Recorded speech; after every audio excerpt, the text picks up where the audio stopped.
दोस्तों, वैदिक काल का समय 1500 से 500 ईसा पूर्व का माना जाता है, जिसमें ऋषि मुनियों का उल्लेख मिलता है। लेकिन उस दौर की भाषा में री, ट्रा, क्या की ध्वनियां नहीं होती थी, तो ऋषि के होने का भी प्रश्न नहीं उठता। लेकिन ऐतिहासिक प्रमाणों की बात करें तो वैदिक युग का कोई भी शिलालेख, अभिलेख, कोई भी मंदिर या भवन, किला या किसी का यात्रा विवरण या किसी भी राजा के होने का कोई प्रमाण नहीं मिलता जिसे किसी भी चीज को वैदिक युग से जोड़ा जा सके। यहाँ तक कि जब ग्रोक से हमने वैदिक काल के बारे में पूछा तो उसके पास भी ऐसा कोई प्रमाण नहीं मिला जो ये प्रमाणित करे कि वैदिक युग सच में कभी था।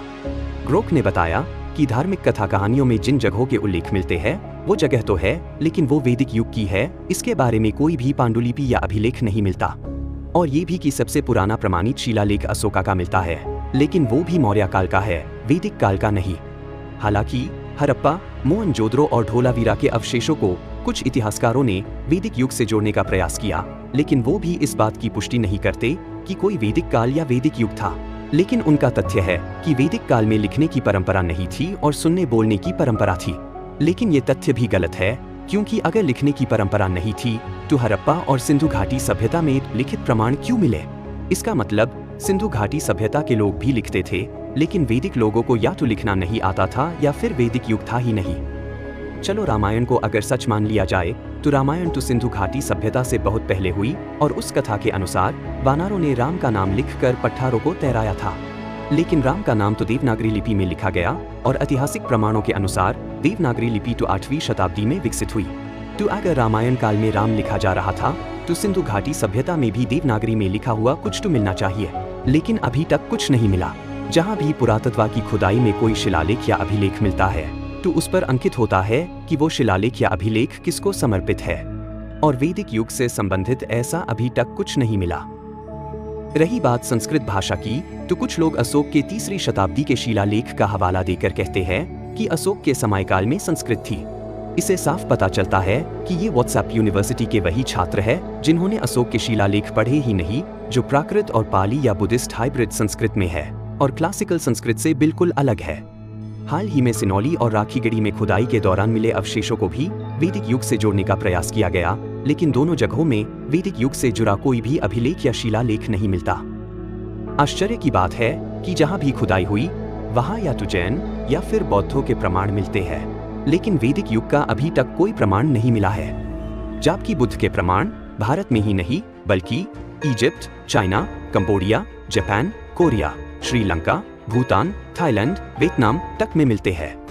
हैरानी की बात तो ये है कि भारत में वैदिक युग हुआ और भारत में ही उसका एक भी शिलालेख या अभिलेख या कोई और प्रमाण नहीं मिलता, और बौद्धों के प्रमाणों को ही बैसाखी बनाकर संस्कृत में वैदिक साहित्य भी लिखा गया।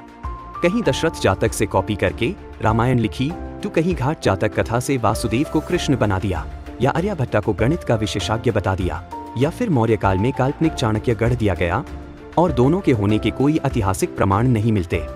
एक और महत्वपूर्ण तथ्य है जो इतिहासकारों ने उल्टा बताया कि सिंधु घाटी की खुदाई में स्तूप मिला था, जबकि सच तो ये है कि स्तूप की खुदाई में सिंधु घाटी सभ्यता मिली थी और स्तूप केवल बौद्ध परंपरा में ही बनते आए हैं।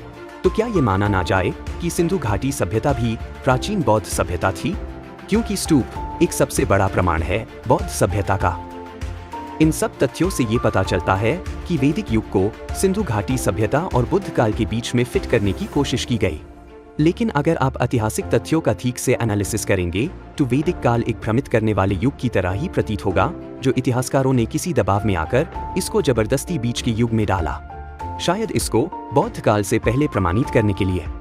लेकिन पुरातत्व खोज में केवल जैन या बौद्ध काल के ही प्रमाण मिलते हैं, वैदिक काल के नहीं, क्योंकि जो भी प्राचीन प्रमाण मिलते हैं उनके शिलालेख या अभिलेख या किसी का यात्रा विवरण या किसी राजा की आत्मकथा या कोई मूर्ति या कोई भवन या किला, इन सब चीजों पर शोध करके वैज्ञानिक दृष्टिकोण से एनालिसिस करके ही उसे ऐतिहासिक माना जाता है।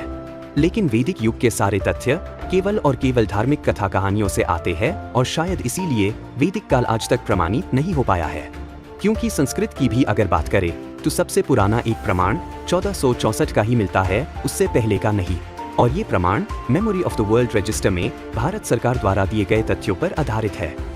और बौद्ध काल में प्राकृत और पाली भाषा ही प्रचलन में थी, इसलिए जैन और बौद्धों के अभिलेख और शिलालेख केवल उन्हीं भाषाओं में मिलते हैं।